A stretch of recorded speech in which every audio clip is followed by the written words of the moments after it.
자, 이제 수업을 시작을 하겠습니다. 우리는 지금 크리에이티비티와 아이디어에 대해서 학습을 하고 있습니다. 일단 목차는 크게 세 부분으로 구성이 되어 있었죠. 다 기억나시죠? 일단 첫 번째가 크리에이티비티, 그리고 두 번째가 아이디어, 그리고 세 번째가 그레이트 애드버타이징입니다. 1차 시에는 이 크리에이티비티에 대해서 배웠습니다. 이것이 무엇인지 정의, 역할 보고, 그 다음에 이제 아이디어 쪽에서 아이디어의 개념 이거 살펴보고, 그리고 이제 아이디어 발상법에서 2개. 제임스 웹령의 5단계 아이디어 발상법하고, 그 다음에 알렉스 오스본의 브레인스토밍을 배웠죠. 이제는 이제 거기에 이어서 3개. 즉, 존 케이플즈의 연상적 발상법, 잭 포스터의 아이디어 발상법, 조지 물러의 키워드법을 배우고, 그 다음에 이제 그레이트 애드버타이징에 가서 이것이 무엇인지 정의, 공통 요소, 조건 이렇게 3가지를 학습을 하겠습니다. 자, 이제 본격적으로 이 아이디어 발상법 중에서 존 케이플즈의 연상적 발상법을 학습을 하겠습니다. 정의 그리고 절차의 순으로 봅니다. 일단 존 케이플즈, 이 사람은 미국의 광고회사 DDBO의 제작 담당 부사장을 역임한 인물입니다. 이 사람은 82세에 이제 광고계를 은퇴를 했는데 그 은퇴하기 직전까지도 카피라이터이자 크리에이티브 디렉터로서 광고를 창작을 했던 인물입니다. 그는 본인의 이러한 광고계의 실무 경험, 그러니까 다시 말해서 아이디어를 내고 그걸 가지고 광고를 창작하는 이러한 경험들, 그리고 본인이 보았던 수많은 광고 사례, 이런 것들을 분석을 해서 이 아이디어 발상법을 제시를 했습니다. 이 아이디어 발상법은 무엇이냐면, 일단 아이디어를 내려고 하면 머릿속에 이제 무의식적으로 여러 가지 생각들이 떠오를 거예요. 그것을 이제 종이에다가 문장이나 단어 형태로 이렇게 쉬지 않고 쭉쭉쭉쭉 계속해서 써 내려가는 그런 아이디어 발상법입니다. 이 방법과 그다음에 우리가 바로 직전에 배웠던 브레인스토밍, 이것과의 차이점이 무엇인지 느껴지시나요? 아까 전에 브레인스토밍은 이제 그 특징에서 이것은 혼자 하는 게 아니라 집단을 이뤄서 한다고 했었어요. 그런데 이 존 케이플즈의 연상적 발상법은 혼자 하는 겁니다. 그러니까 아이디어 발상과 관련된 모든 과정을 한 개인이 독립적으로 수행을 하게 되는 거죠. 그러니까 본인이 아이디어를 내고 본인이 평가하고 본인이 선택을 하는 거예요. 그래서 이것은 이제 독립적으로, 개별적으로 하는 아이디어 발상법이다. 이게 특징이다. 이렇게 기억을 해주시기 바랍니다. 자, 그 다음에 이제 절차를 보겠습니다. 일단 첫 번째로는 이 광고의 목표, 그리고 크리에이티브 목표, 그 다음에 이제 소비자나 제품의 특성, 그리고 컨셉, 이런 것들을 이해하고 숙지하는 그런 단계를 거칩니다. 그러니까 사실 이거는 이제 브레인스토밍 할 때는 그 오리엔테이션 때 진행자가 팀원들한테 이제 얘기를 해주는 건데, 사실 이것은 혼자 하는 거지 않습니까? 그래서 본인이 이제 이런 관련 자료들을 읽고 숙지를 하는 것이 가장 먼저 오게 됩니다. 본인이 이 작업을 해줘야 되는 것이죠. 그 다음에 두 번째로는 아이디어를 적을 종이하고 펜을 준비를 합니다. 그리고 세 번째 단계로는 일단 본인이 방향을 설정하고 이제 아이디어를 내기 시작을 해요. 그래서 머릿속에 떠오르는 아이디어를 단어라던가 또는 문장의 형태로 그 준비한 종이에다가 그냥 연속적으로 쭉쭉쭉쭉 써 내려갑니다.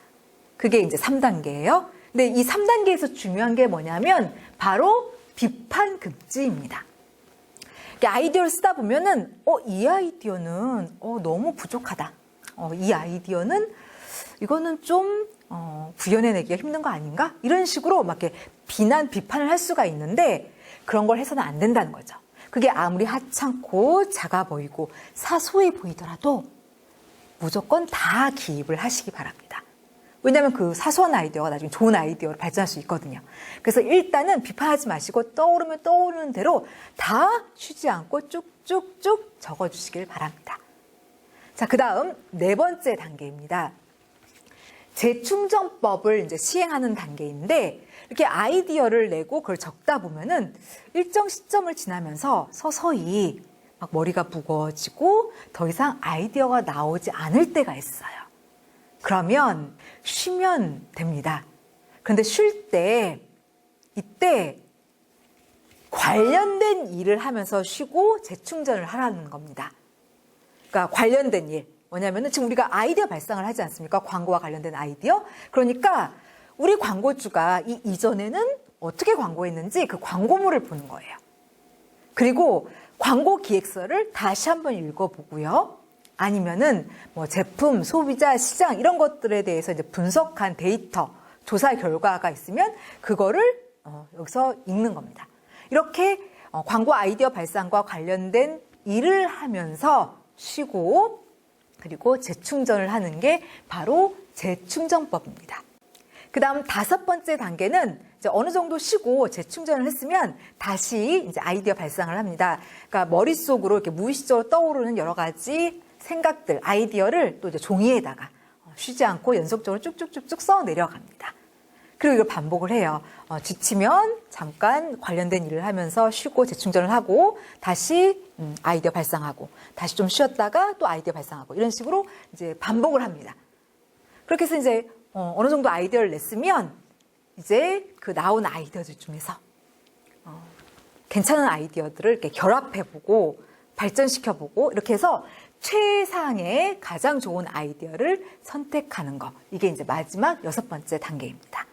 그래서 이 존 케이플즈의 연상적 발상법은 이렇게 혼자 아이디어 내고 쉬고 그다음에 선택하고 이렇게 혼자 독립적으로 한다. 이렇게 이제 기억을 해주시면 좋겠습니다. 자, 이제 4번째 잭 포스터의 아이디어 발상법을 학습을 하겠습니다. 잭 포스터. 이 사람은 이제 미국의 카피라이터이자 크리에이티브 디렉터였던 사람입니다. 40년간 이제 광고 현업에서 이제 근무를 했던 사람인데 그는 이제 자신의 그런 경험을 바탕으로 잠자는 아이디어 깨우기라는 책을 출간을 합니다. 거기서 이 아이디어 발상법을 설명을 하죠. 총 5단계로 이루어져 있습니다. 일단 1단계는 문제 정의입니다. 이 문제 정의 단계에서는 일단 우리 제품, 브랜드, 서비스, 용역 이런 것들이 직면한 문제가 무엇인지를 이제 정의를 하죠. 그리고 또 우리 제품 등이 처해 있는 상황은 어떠한가, 그리고 기회 요인은 무엇인가, 그리고 이제 앞에서 문제 얘기했는데 그 문제를 해결할 수 있는 방법은 무엇인가, 이런 내용들을 정의를 하는 것, 그것이 바로 문제 정의 단계입니다. 왜 문제를 정의를 하냐면 문제를 제대로 정의해야 좋은 아이디어를 내고 그 다음에 좋은 광고를 만들 수 있기 때문에 그렇습니다. 마치 옷에 단추를 잠그는 거와 비슷해요. 여러분들 옷에 단추를 잠글 때 첫 번째 단추를 잘못 잠그면 그 뒤에 단추들은 어떻게 되나요? 다 잘못 잠그게 돼버리죠. 그것처럼 처음에 문제를 제대로 정의하지 못하면 엉뚱한 아이디어를 내고 잘못된 광고를 만들어버리게 돼버립니다. 그러니까 첫 번째 단추를 잘못 잠궈서 완전히 단추를 다 잘못 잠그듯이 이제 그렇게 광고를 잘못 만들어 버릴 수가 있게 돼요. 아이디어도 제대로 못 내게 되고. 그래서 일단 첫 번째 가장 먼저 뭐가 문제인가, 뭐를 해결해 줘야 되는가, 이제 이것을 가장 먼저 정의를 하는 것이죠. 그러니까 좋은 아이디어를 내기 위해서 문제 정의를 하는 것이고, 또 이렇게 문제 정의를 해야 불필요한 시간 낭비, 노력 낭비 이런 것들도 이제 막을 수가 있기 때문에 가장 먼저 문제 정의를 하는 것입니다. 자, 그다음 2번째 단계입니다. 잭 포스터는 이제 아이디어 발상을 할 때 2번째로는 정보를 수집해야 된다라고 얘기를 합니다. 그러니까 판매하려고 하는 이 제품, 서비스, 용역, 브랜드, 그리고 이제 기업 이런 것들에 대한 그 자료들을 이제 찾고 그것을 이제 모으는 단계예요. 아이디어를 발상을 하려면 일단은 그 기본이 되는 자료들, 정보들이 있어야 돼요. 이 아이디어 발상은 무에서 유가 아니라 유에서 유입니다. 제 아무리 창의적인 사람이라고 해도 아무것도 없는 무에서 좋은 아이디어라는 유를 창출해낼 수는 없어요. 자료, 정보 이런 것들이 있고, 그러니까 유죠. 여기에서 이제 좋은 아이디어라는 유를 만들어낼 수가 있는 겁니다. 그래서 일단은 제품 등과 관련된 정보들을 찾고 이제 그것을 수집을 하는 것, 그것이 2번째 단계가 되겠습니다. 다음 3번째 아이디어 탐색 단계입니다.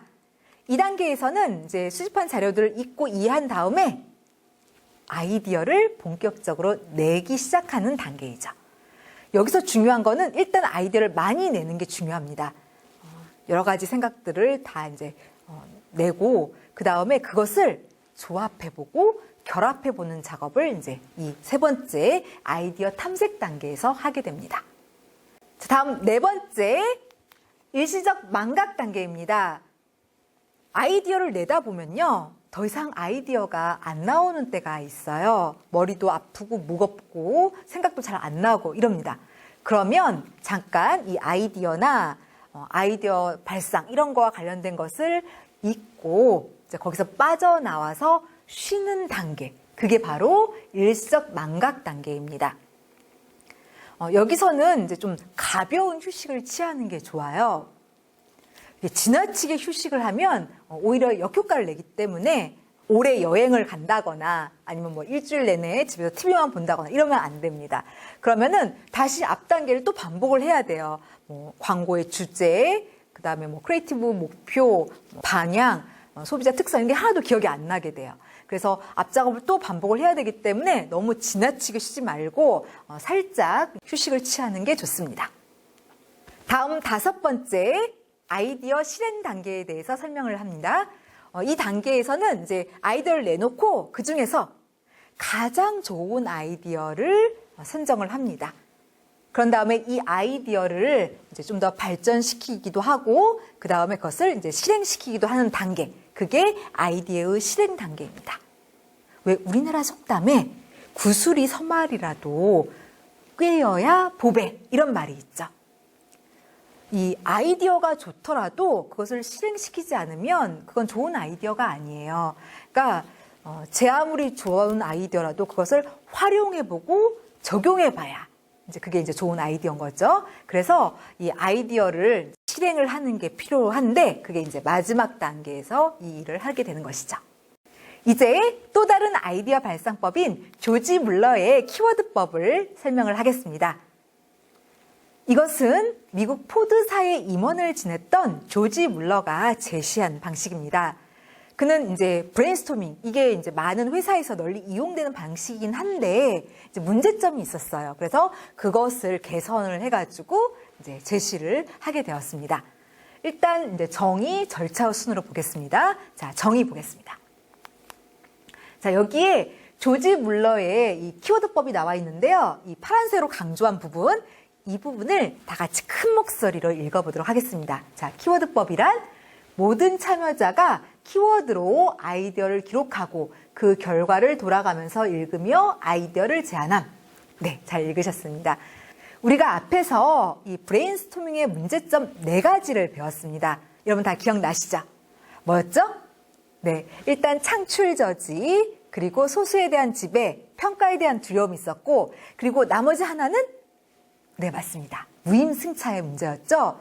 그러니까 이 회의를 여는데 어떤 사람들은 잘 냈지만 어떤 사람들은 막 하나, 2개 이 정도 내고 그냥 다른 사람의 틈에 끼어서 이렇게 어물쩍 넘어가는 일들. 다시 말해서 프리라이딩 문제가 발생을 했었어요. 이 브레인스토밍 같은 경우에.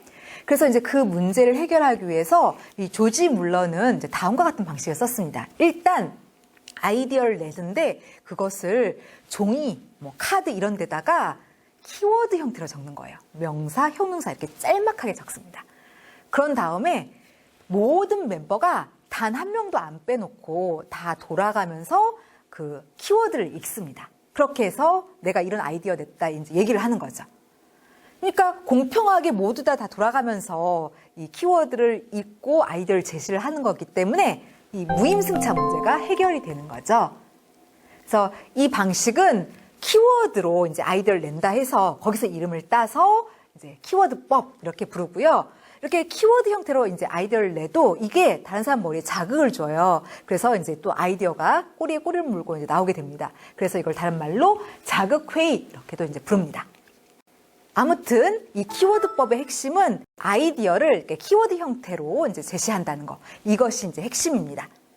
그러다 보니까 이 방식은 특히 뭐 헤드라인이라던가 뭐 광고 캠페인의 그 타이틀, 뭐 제품의 이름, 슬로건 이런 것과 관련된 아이디어를 찾고자 할 때 이 아이디어 발상법을 쓰면 훨씬 유용합니다. 왜냐하면 이건 아이디어 발상을 키워드 형태로 하게 되죠. 그러다 보니까 이 키워드를 그대로 헤드라인으로 쓸 수도 있는 거고요. 또는 이제 광고 캠페인 타이틀로도 쓰는 거고, 또는 제품의 이름으로도 쓸 수가 있어요. 그러다 보니까 특히 이제 이런 헤드라인, 캠페인 타이틀, 그다음에 상품명 이런 아이디어 낼 때 이 방식을 쓰면 적절하죠. 두 번째로 이러한 키워드법의 절차에 대해서 설명을 하겠습니다. 일단은 이제 사회자, 이 진행자가 오리엔테이션을 해요. 이번 이 회의의 주제는 뭐다? 광고 목표, 크리에이티브 목표는 뭐다? 그다음에 광고주가 원하는 건 뭐고, 제품의 특징은 뭐다? 그리고 소비자 특성은 뭐다?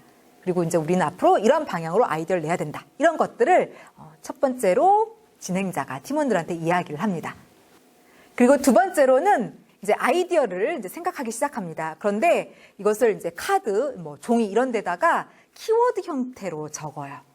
그러니까 뭐 명사나 형용사 이런 식으로 그 아이디어를 적습니다. 그러니까 머릿속에 떠오르는 걸 적어요.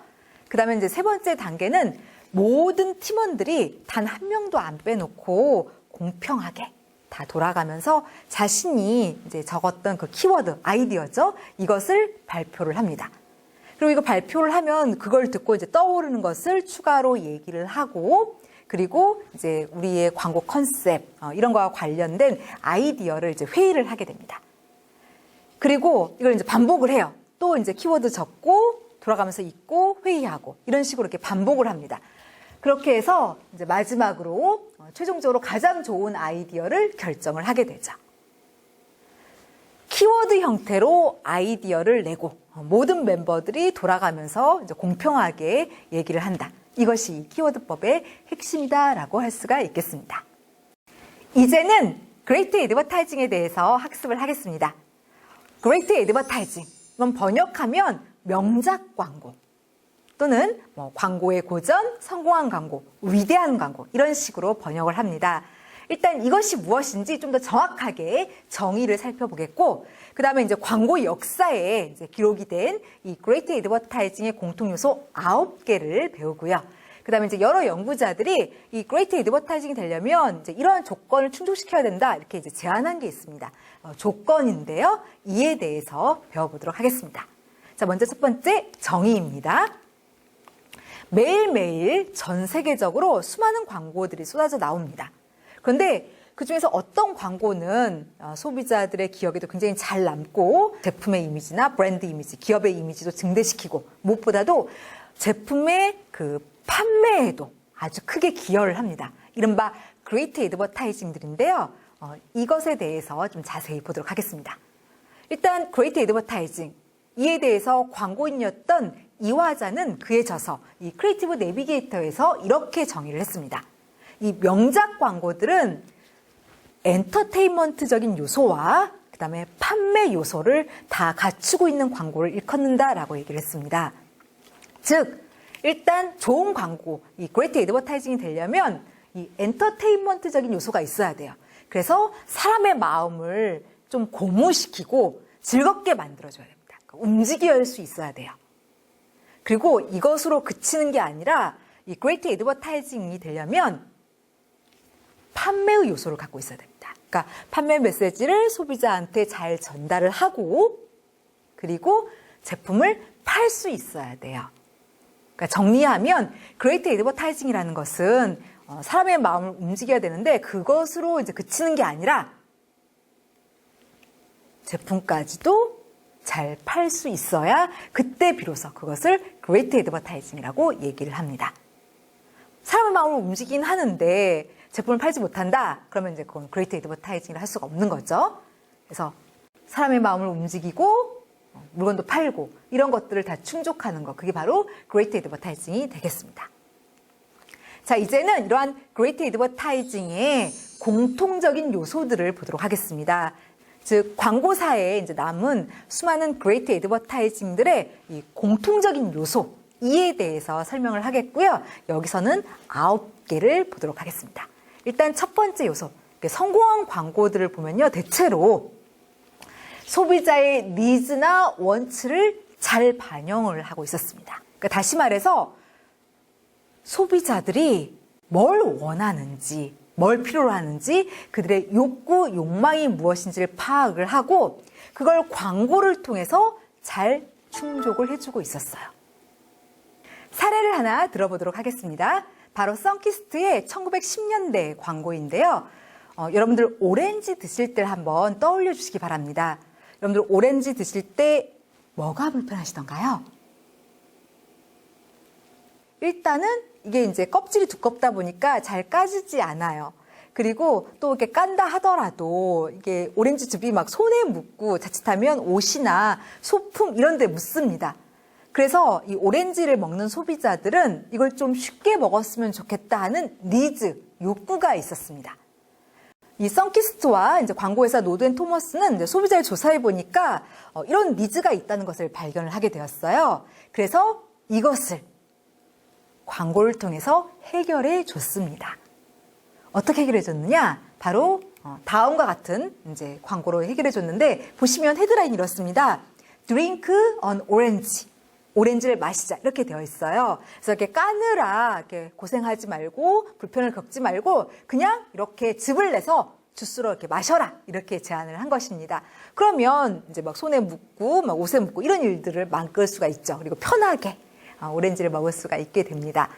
그리고 이때가 좀 이제 옛날이다 보니까 믹서기라던가 이런 기계가 이제 발달하지 못했었어요. 그래서 이 선키스트 그리고 이제 노드앤토머스 이 광고회사는 그 유리 회사에 연락을 해가지고 이 스퀴저라는 이런 용기를 만들었습니다. 그래서 이것을 오렌지와 함께 10센트라는 굉장히 저렴한 가격으로 이것을 같이 보급을 했어요.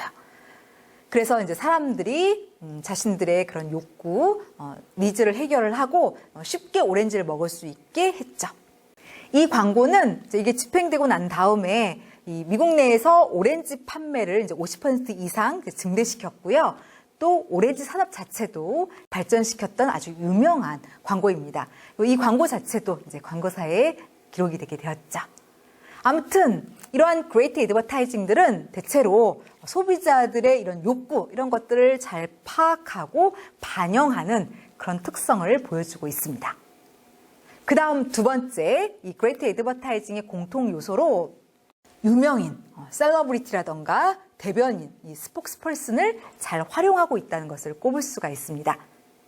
일단 광고 안에 이렇게 유명인이나 특정 분야에서 이렇게 인정받는 전문가 이런 사람들이 이렇게 등장을 하게 되면, 그러니까 대변인들이 등장을 하게 되면요, 사람들의 주의를 굉장히 잘 끌 수가 있어요.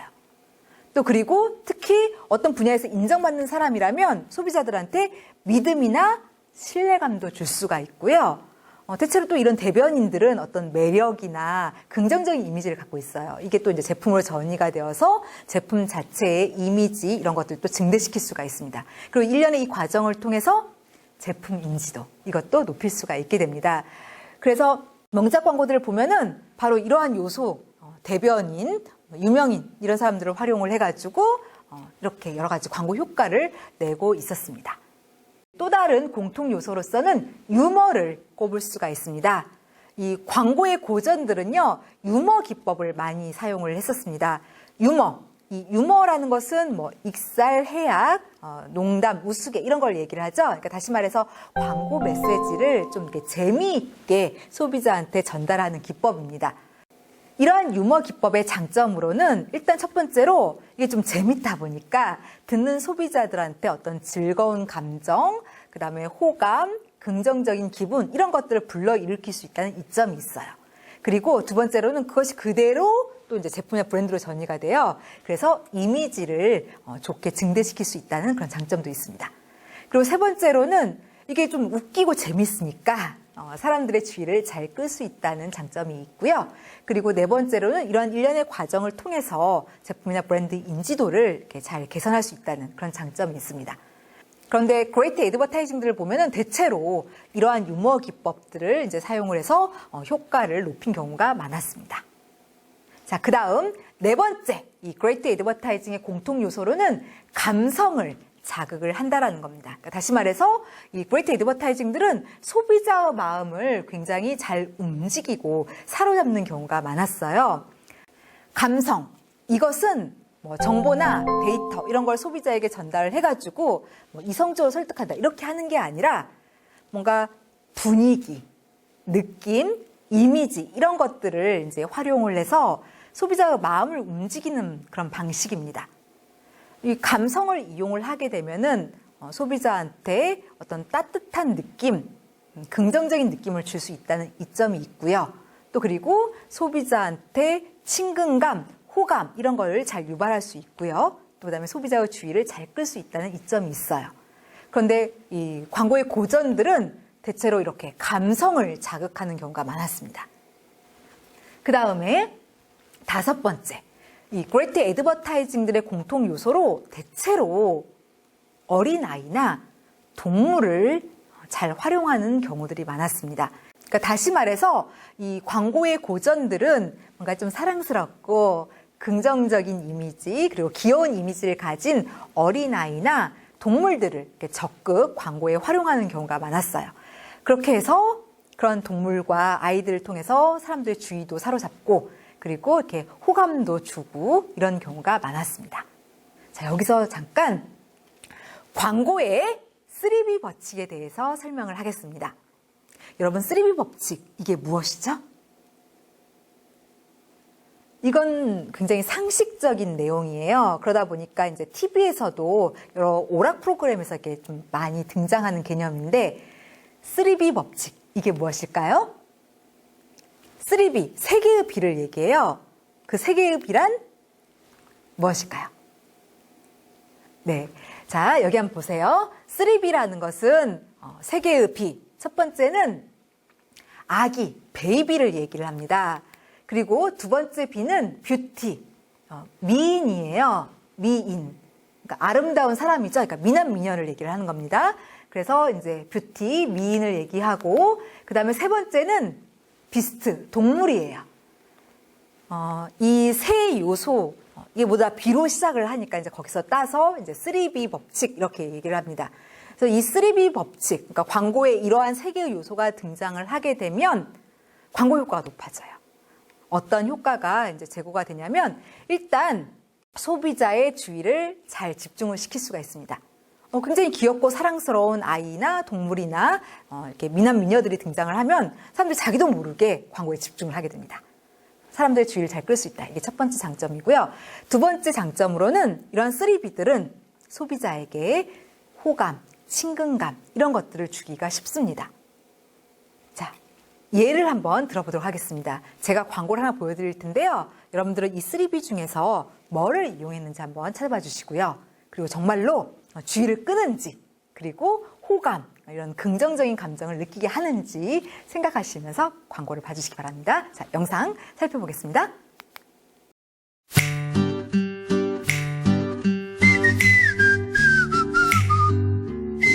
자, 한번 해봐.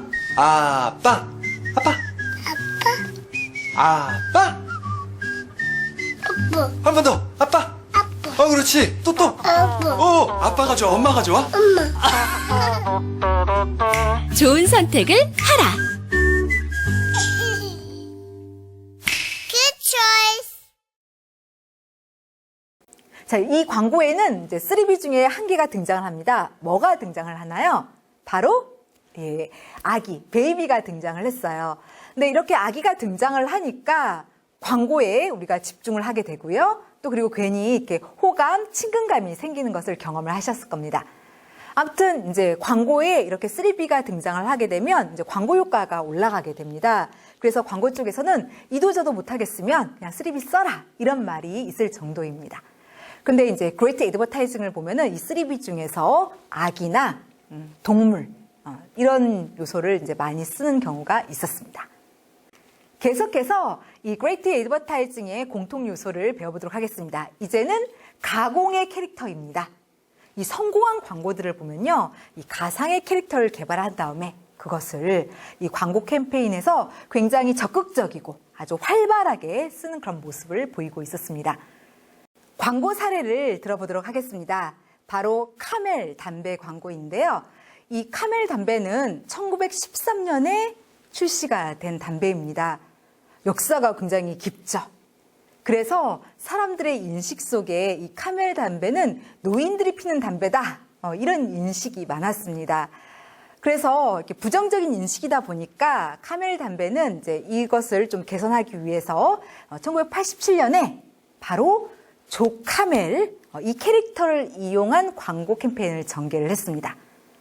이 광고 안에서 조 카멜은 이렇게 굉장히 젊게 그리고 활력 넘치고 좀 스타일리시하게 그렇게 묘사를 했습니다.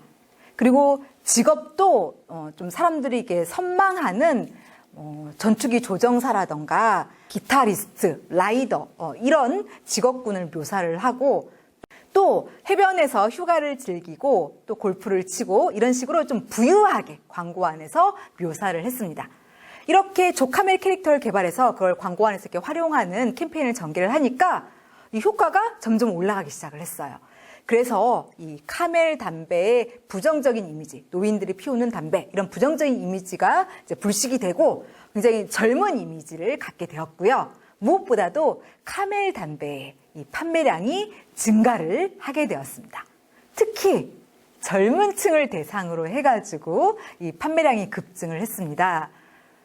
그래서 미국의 학부모 연맹에서는 이게 자라나는 청소년들에게 악영향을 끼친다 해서 광고 집행 중단을 요구를 했고 이외에도 이제 여러 시민단체, 국회에서 광고 중단을 요구하고 소송까지 걸었습니다. 그리고 1997년 결국 법원은 이 광고가 청소년들한테 이제 악영향을 끼친다고 해서 이제 광고 집행 중단을 명령을 하게 되었어요. 그래서 더 이상 이 광고 캠페인은 진행이 되지 못했습니다. 하지만 이것을 통해서 이 가상의 캐릭터를 개발을 해가지고 그것을 이제 광고에 활용을 할 때 얼마나 큰 효과를 거둘 수 있는가 이것을 역으로 우리가 이제 잘 알아볼 수가 있습니다. 아무튼 성공한 광고들을 보면은 대체로 이 가공의 캐릭터 이것을 이제 잘 이용하는 경우가 많았습니다. 그리고 또 이 성공한 광고들을 보면요, 이 드라마를 많이 이용을 했습니다. 드라마라는 것은 이제 제품의 특성이나 장점 이런 것들을 그냥 단순히 설명하는 그런 방식이 아니고요. 하나의 이야기로 설명하는 방식입니다. 그러니까 다시 말해서 이제 광고 안에 이야기니까 등장인물이 나오고요. 그리고 이제 플롯, 서론, 본론, 결론 이런 플롯이 있고 또 그 다음에 이제 갈등, 극적인 요소가 있고요. 그리고 이제 메시지 이런 주제가 있는 그런 형태입니다. 그래서 그레이트 애드버타이징을 살펴보면은 대체로 이런 드라마들을 이제 많이 쓰고 뭔가 드라마틱한 표현 그런 요소들을 이제 적극 활용하는 것을 이제 알 수가 있고요. 그 다음에 8번째로는 이제 성공한 광고들은 이 시그니피컨트 이미지를 잘 활용을 하고 있었습니다. 그러니까 우리 기억에 남을 만한 굉장히 멋진 영상, 굉장히 멋진 장면들을 적극 잘 활용을 하고 있었습니다. 그리고 또 그레이트 애드버타이징의 또 다른 공통 요소로는 바로 주제의 지속성을 이제 꼽을 수가 있습니다. 성공한 광고들을 보면은 이 주제를 굉장히 지속적이고 일관되게 끌고 가는 경우가 많았어요. 그러니까 그때 막 주제를 바꾸는 게 아니고 하나의 동일한 주제를 계속 끌고 나가는 그런 경우가 많았습니다. 지속하게 되면 그 광고가 누적, 중첩이 일어나게 되는데 이렇게 되면 사람들이 그 광고된 제품이나 브랜드를 잘 기억하게 되고요. 이미지도 좀 이렇게 좋게 갖게 됩니다. 그러면서 점점점 광고 효과가 올라가게 돼요. 그래서 이제 주제를 지속하는 게 굉장히 중요한데 대체로 이제 그레이트 애드버타이징을 보면은 이러한 지속성이 보여집니다. 여기서 광고 사례를 하나 들어보도록 하겠습니다. 여태까지는 다 외국 사례였죠. 그래서 이제는 국내 사례를 들겠습니다. 바로 포카리 스웨트 광고인데요. 여러분들 포카리 스웨트의 모델을 한번 떠올려 주시기 바랍니다. 자, 다 떠올리셨나요? 이 포카리 스웨트의 광고 모델은 남성인가요? 아니면 주로 여성이었나요? 네, 그쵸. 여성이었죠. 대체로 좀 신선하고 새롭고 깨끗한 그런 이미지를 가진 여성 모델을 이제 기용하는 그런 전략을 채택을 했어요. 그래서 이제 기존의 이 포카리 스웨트의 광고 모델들을 보시면은 뭐 손예진, 한지민, 박신혜 등등해서 뭔가 이렇게 깨끗하고 신선한 이미지를 가진 이런 여성 모델들을 굉장히 지속적으로 기용한 것을 이제 아실 수가 있습니다. 그래서 이 포카리 스웨트가 굉장히 시원하고 깨끗하다 이런 내용을 소비자들한테 계속해서 이렇게 전달을 했습니다. 자, 그 다음으로 이 포카리 스웨트의 음악 차원에서 이제 설명을 하겠습니다. 여러분들 포카리 스웨트 하면 어떤 음악이 떠오르시나요? 지금 머릿속으로 한번 떠올려 주시기 바랍니다. 포카리 스웨트 하면 이렇게 떠오르는 CM송이 있을 거예요. 자, 여기서 라디오 광고를 이렇게 짤막하게 들려드리겠습니다. 여러분들이 떠올리신 거하고 맞는지 한번 생각하면서 라디오 광고 음악을 잠깐 들어보도록 하겠습니다. 포카리 스웨트는 이 음악을 많이 썼었어요.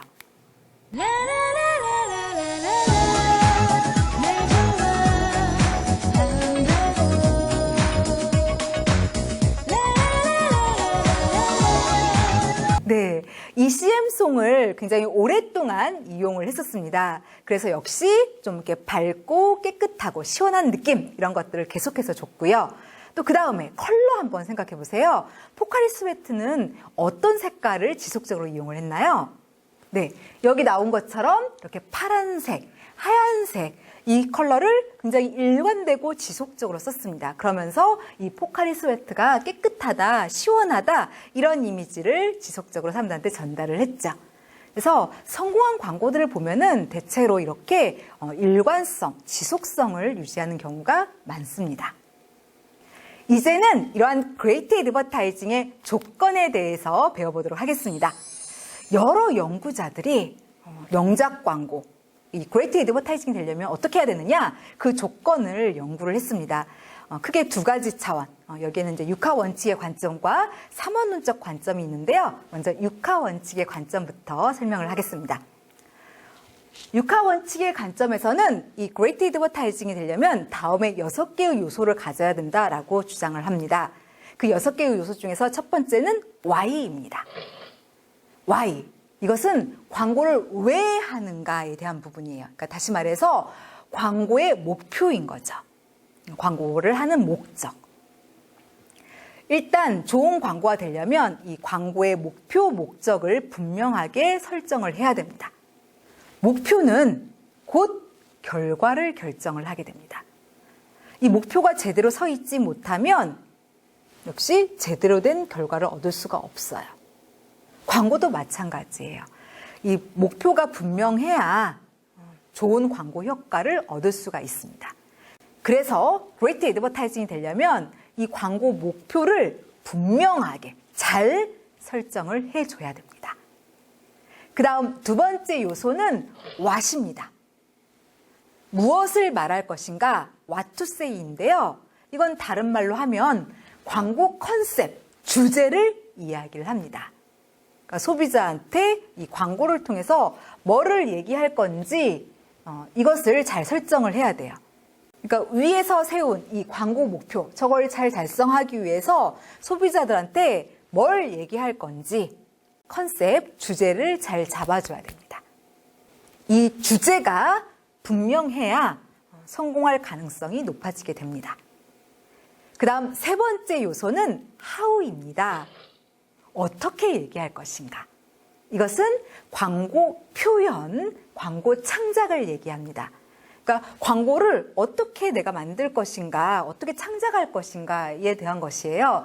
그러니까 앞에서 세운 저 광고 목표를 잘 달성하기 위해서 이제 광고를 어떻게 표현하고 어떻게 창작할 것인가. 이게 바로 how에 대한 부분입니다. 이것이 좋을 때 또 이제 광고가 성공할 가능성이 높아지게 됩니다. 그다음 네 번째 요소는 when입니다. 이것은 광고를 when, 그러니까 언제 전달할 것인가에 대한 부분으로 다시 말해서 광고 집행 시기를 일컫습니다. 그러니까 광고하는 타이밍, 광고하는 계절, 시즌을 얘기를 하는 거죠. 예를 들어서 우리 광고주의 제품이 연화장이에요. 그러면 이 연화장 같은 경우에는 언제 집행하는 게 좋겠어요? 네, 보통 12월이나 이제 1월 달에 집행하는 게 좋죠. 근데 만약에 이 연화장을 7월, 8월 이때 집행하면 실패하게 돼요. 그래서 이 광고를 언제 집행할 것인가 이것도 굉장히 중요하기 때문에 이걸 분명하게 설정을 해줘야 됩니다. 그 다음에 이제 다섯 번째 요소는 where예요. 이거는 어디를 통해 집행할 것인가를 말하는데 한마디로 광고 매체를 일컫습니다. 그러니까 광고주의 광고를 소비자한테 전달하는 매개체예요. 그래서 광고 만드는 거 이런 것도 중요하겠지만 뭐를 통해서 소비자한테 전달할 것인지 이 매체를 잘 선정해 줘야 이제 그 성공 가능성을 높일 수가 있게 됩니다. 그다음 마지막 6번째 요소는 who입니다. 누구에게 전달할 것인가. 이거는 바로 소비자를 얘기를 하죠. 타겟 오디언스요. 그러니까 목표 청중, 표적 청중을 얘기합니다. 그래서 이 소비자를 제대로 설정을 하고 그에 맞춰서 광고를 만들고 매체를 통해서 집행하고 이렇게 해야 또 이제 성공 가능성을 높일 수가 있어요. 그래서 정리를 하면 이 6화 원칙의 관점에서는 이 그레이트 애드버타이징이 되려면 이제 이 6개의 요소를 잘 설정을 하고 그리고 그것을 이제 조화를 시킬 때 그때 광고의 성공 가능성을 높일 수 있다. 이렇게 주장을 하는 견해입니다. 다음으로 이제 3원론적 관점에 대해서 설명을 하겠습니다. 연구자들 중에는 이 그레이트 애드버타이징이 되려면 다음에 3개의 요소를 이제 잘 충족을 시켜야 된다. 이렇게 주장을 하는 학자들이 있습니다. 그 3개의 요소들 중에서 첫 번째는 바로 전략, 스트래티지입니다. 이 전략은요, 우리가 이제 앞에서 살펴봤던 그 6개의 요소 중에서 다음의 요소들, 그러니까 why, what, when, where, who가 여기에 들어가게 됩니다. 이 전략은 바로 이제 플래닝을 말을 해요. 그래서 이제 우리 제품이 직면한 이 문제를 잘 해결해 줄 수 있는 답, 그리고 해결책, 결론, 이런 것들을 찾아가는 굉장히 과학적이고 이성적인 영역, 이것이 바로 전략입니다. 이것은 이제 제품, 소비자, 시장 이런 것들을 분석을 해서 여기서 이걸 바탕으로 이제 문제를 해결할 수 있는 그런 답들을 찾아 나가게 됩니다. 그러다 보니까 굉장히 이성적인 영역이 되는 것이죠. 그래서 로직의 토대를 두고 있는 부분입니다. 이 전략은요. 그 다음, 그레이트 애드버타이징이 되려면 이제 두 번째 요소, 바로 크리에이티브, 창작의 요소를 잘 갖추고 있어야 됩니다. 크리에이티브, 이거는 이제 우리가 앞에서 살펴본 요소 중에서 how가 여기에 들어갑니다. 크리에이티브는 이제 광고 표현을 말을 하는 건데, 이 크리에이티브는 이제 광고의 여러 분야, 여러 이제 측면에서 가장 아이디어와 창의성이 중요시 되고요. 그 다음에 이제 광고를 만드는 이 광고인들의 감이라던가 상상력, 이런 것들이 이제 요구되는 부분입니다. 이거는 이제 매직의 토대를 두고 있습니다. 그리고 이제 마지막 조건은 바로 실행, 엑시큐션입니다. 이거는 이제 실제로 광고를 만드는 단계예요. 그러니까 CM송 결정하고 백그라운드 뮤직 정하고 모델 섭외하고 실제로 영상을 촬영하고 그걸 편집하고 이렇게 실제로 광고를 만드는 거, 이게 이제 엑시큐션, 실행에 들어가게 됩니다. 그래서 정리하면 그레이트 애드버타이징이 되려면 이 3가지 요소, 전략, 창작, 그리고 실행, 이게 조화를 이루어야지 그레이트 애드버타이징이 될 수가 있겠습니다. 광고인인 노만 발리는 이제 이것을 이렇게 얘기를 했어요. From logic to magic, 이렇게요.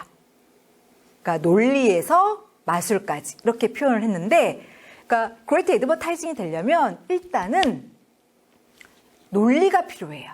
그래서 시장도 분석하고 제품, 소비자 이런 것들을 분석을 합니다. 그래서 그 분석된 내용에서 이제 핵심을 추출을 하죠. 그리고 이걸 바탕으로 광고 창작, 실제 제작을 하게 됩니다. 그렇게 해서 이제 마술의 영역으로 넘어가게 되는 거죠. 그래서 어쨌든 그레이트 애드버타이징은 이렇게 3가지 요소, 그러니까 전략, 창작, 실행, 이게 잘 조화를 이루어야지 그때 이제 좋은 광고가 될 수 있다. 이것이 바로 3원론적 관점의 입장이 되겠습니다. 자, 오늘 배운 내용을 한번 요약해 보도록 하겠습니다. 오늘 우리는 이제 창의성과 아이디어라는 강의 주제를 바탕으로 해서 크게 3개를 배웠어요. 그게 이제 크리에이티비티, 아이디어, 그레이트 애드버타이징이었습니다. 그래서 먼저 이 크리에이티비티에서는 이것의 정의와 역할을 배웠죠. 그래서 이것은 이제 사전적으로는 창의성, 독창력 이런 의미고, 광고 쪽에서는 보통 이제 낡은 요소들의 새로운 조합, 이런 식으로 이제 정의를 한다라고 했었습니다. 그리고 이 크리에이티비티의 역할을 봤어요. 그래서 이 창의성은 정보 전달력 이걸 향상시키고 설득력을 제고하고 그다음에 이제 상기도 이런 것들을 높이고요. 그다음에 이제 붐을 유발하고 기업에 혜택을 제공하는 그런 일들을 수행한다라고 얘기를 했었고요. 그다음에 이제 아이디어 측면에 가서는 일단 이 아이디어 개념을 배웠죠. 그래서 어원, 정의, 빅아이디어 살펴보고 그다음에 이제 아이디어 발상법이라고 해서 제임스 웹령이 제시한 5단계 아이디어 발상법부터 조지 물러가 제시한 키워드법까지 5개를 배웠습니다. 그 다음에 이제 그레이트 애드버타이징에 가서는 이제 이 그레이트 애드버타이징의 정의를 살펴봤었고요. 그 다음에 이제 공통 요소에서 광고사에 기록이 된 이 그레이트 애드버타이징들이 공통적으로 갖는 요소 9개. 그러니까 소비자의 니즈나 원츠 반영부터 해가지고 주제의 지속성까지를 살펴봤었습니다. 그리고 이제 그레이트 애드버타이징은 조건에서 육하 원칙의 관점 그리고 사문론적 관점을 살펴봤죠. 자, 이제 퀴즈입니다. 여러분들께서 오늘 배운 내용을 얼마나 잘 이해하고 계시나 그리고 또 이제 잘 기억하게끔 하기 위해서 이제 퀴즈를 내는 것이니까요. 부담 갖지 마시고 이렇게 마음 편하게 다음 문제들을 풀어봐 주시기를 부탁을 드리겠습니다. 자, 우선 첫 번째 퀴즈입니다. 이 그레이트 애드버타이징이 되기 위한 조건을 우리가 배웠어요. 근데 그 중에서 사문론적 관점에서는 이제 광고가 다음에 3개의 요소, 즉 전략, 스트래티지, 그다음에 실행, 엑스큐션, 그리고 이제 나머지 하나 이것을 가져야 된다라고 하는데 그것은 무엇이었나요? 네, 창작, 크리에이티브였죠. 그다음에 두 번째 퀴즈입니다. 우리가 제임스 웹령의 5단계 아이디어 발상법을 배웠습니다. 그 5개의 절차는 무엇이었나요? 네, 섭취, 소화, 부화, 점화, 증명이었습니다. 자, 그 다음 세 번째 퀴즈입니다. 알렉스 오스본이 제시한 아이디어 발상법이 있었어요. 많은 이제 광고 회사들이 쓰고 있고 일반 회사에서도 쓰고 있는 이것은 무엇인가요? 네, 브레인스토밍이었죠. 그 다음에 이제 네 번째 퀴즈입니다. 이건 이제 존 케이플즈가 제시를 했어요. 이제 아이디어 발상할 때 이제 머릿속에 이렇게 무시려 떠오르는 어떤 단어나 문장 이런 것들을 종이에다가 쉬지 않고 이렇게 쭉쭉쭉쭉 계속 써 내려가는 방식이 있었어요. 이거는 이제 집단을 이뤄서 하는 게 아니라 혼자 이제 개별적으로 하는 아이디어 발상법이었는데 이건 무엇이었나요? 네, 존 케이플즈의 연상적 발상법이었습니다. 자, 이제 다음 강의 안내입니다. 일단 다음에는 주제가 이제 광고 전략입니다. 그래서 이에 대해서 한번 자세히 살펴볼 거고요. 구체적으로 강의 내용은 다음과 같습니다. 일단 이 광고 전략이 무엇인지 그 정의, 특징 이런 것들을 보고요. 그 다음에 이제 광고 기획서 작성, A들이 이걸 작성을 해야 되는데 어떠한 단계로 이렇게 작성을 해 나가는지 이것을 좀 배우고요. 그 다음에 이제 광고 기획을 하기 전에 좀 이렇게 참고하면 좋을 광고 전략 모델들, 즉 그리드, ROI, 그리고 브리프 이런 것들에 대해서 배우겠습니다. 교재는 우리 주교재인 이 광고 크리에이티브 4장이 되겠습니다. 그래서 한번 좀 이렇게 훑어보고 오시면 도움이 되겠습니다. 오늘 우리는 창의성과 아이디어를 배웠습니다. 이제 그 중에서 중요한 게 이 아이디어 발상법 부분인데요. 사실 이제 각 개인들에게 맞는 이 아이디어 발상법은 제각각입니다. 어떤 사람에게는 이제 브레인스토밍이 좋을 수 있지만 어떤 사람에게는 연상적 발상법이 좋을 수가 있고 또 어떤 사람에게는 키워드법이 좋을 수 있어요. 그러니까 사람마다 맞는 아이디어 발상법은 이제 제각각이에요. 그래서 여러분들께서는 이걸 좀 이제 한번 훑어보신 다음에 적용해 보셔가지고 본인한테 잘 맞는 그런 아이디어 발상법이 무엇인지 파악하시고 그리고 이제 그걸 바탕으로 아이디어 내고 광고를 창작하시고 이러면 좋겠습니다. 오늘 수업 끝까지 잘 들어주셔서 감사드리고요. 이상으로 수업을 종료하겠습니다. 고맙습니다.